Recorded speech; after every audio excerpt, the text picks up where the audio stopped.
Est-ce que sucer, c'est tromper? Bonjour à vous, ici Stéphanie, j'espère que vous allez merveilleusement bien.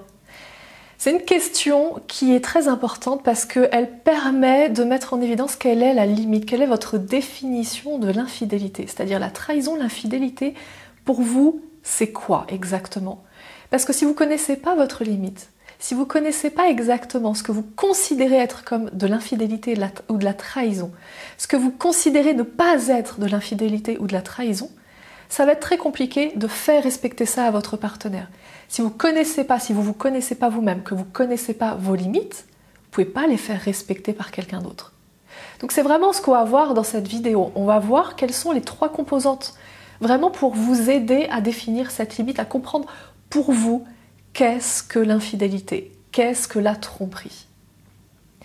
Je vous invite, si ce n'est pas encore déjà fait, juste avant, cliquez sur le premier lien, alors en bas de la vidéo, dans les commentaires ou la description de cette vidéo, je vous offre un quiz en ligne pour mesurer le niveau de maturité de votre couple.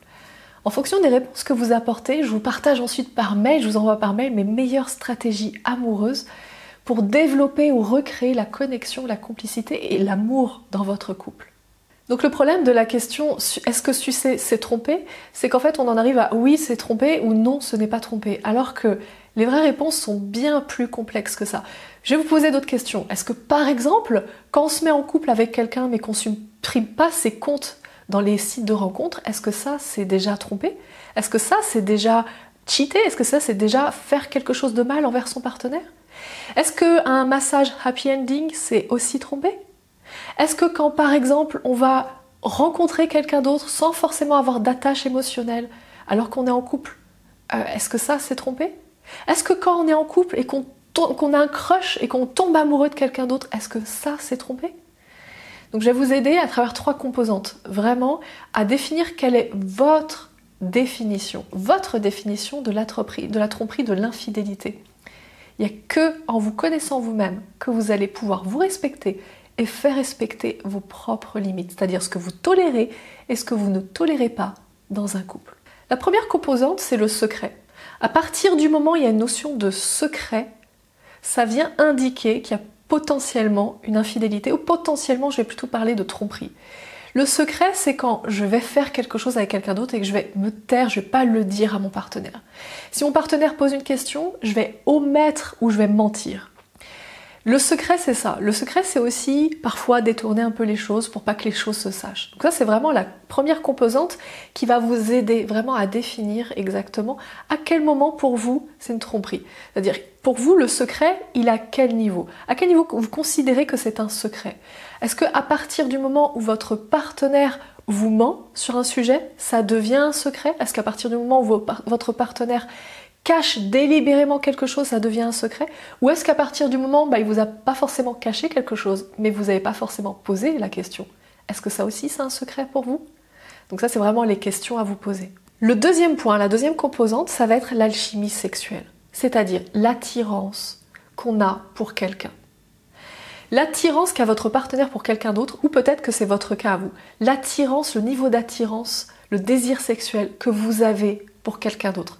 Ça, c'est clairement la deuxième composante où on commence à basculer quand on a de l'attirance sexuelle dans l'infidélité. On commence vraiment à basculer dans la trahison à ce moment-là. Et la troisième composante, c'est vraiment le sentiment amoureux. C'est-à-dire, est-ce qu'il y a vraiment des sentiments qui ont été développés à ce moment-là? Est-ce qu'il y a des sentiments que votre partenaire a développés avec quelqu'un d'autre ou que vous-même avez développé avec quelqu'un d'autre? Parce que s'il y a des sentiments amoureux, c'est la troisième composante qui va vraiment venir vous aider à définir si on parle vraiment de tromperie, d'infidélité, de trahison. Ou alors, est-ce qu'on parle juste simplement d'autre chose? Et il n'y a que vous qui allez pouvoir vraiment définir ça. N'acceptez pas que quelqu'un d'autre vienne coller sa propre définition de la tromperie ou de l'infidélité sur vous. C'est-à-dire, n'acceptez pas que quelqu'un vous dise « Non, mais attends, si ton partenaire il a envoyé un SMS ou un sexto ou ce que vous voulez à quelqu'un, non, à ce moment-là, il t'a complètement trompé. » Non, parce que ça, c'est sa définition. C'est pas votre définition. Donc vous devez apprendre quelle est votre définition. Qu'est-ce que vous considérez comme de l'infidélité ou de la tromperie? En gros, qu'est-ce que vous tolérez?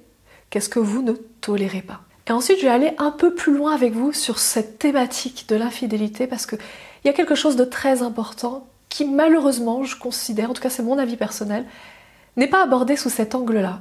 On entend très souvent dans les médias, ou peu importe, sur internet, dans les séries, dans les journaux, peu importe, on entend très souvent « Ah mon Dieu, t'as été trompé par ton partenaire, mais alors il y a quelque chose que tu n'as pas fait, il y a quelque chose que tu as fait de mal pour que ton partenaire soit parti. » Oui et non. La première chose, c'est de comprendre que tromper, c'est le choix du partenaire. L'infidélité, le choix de l'infidélité, c'est le choix de celui qui a fait ce choix-là. C'est-à-dire, si votre partenaire est infidèle, ça a été son choix, pas le vôtre.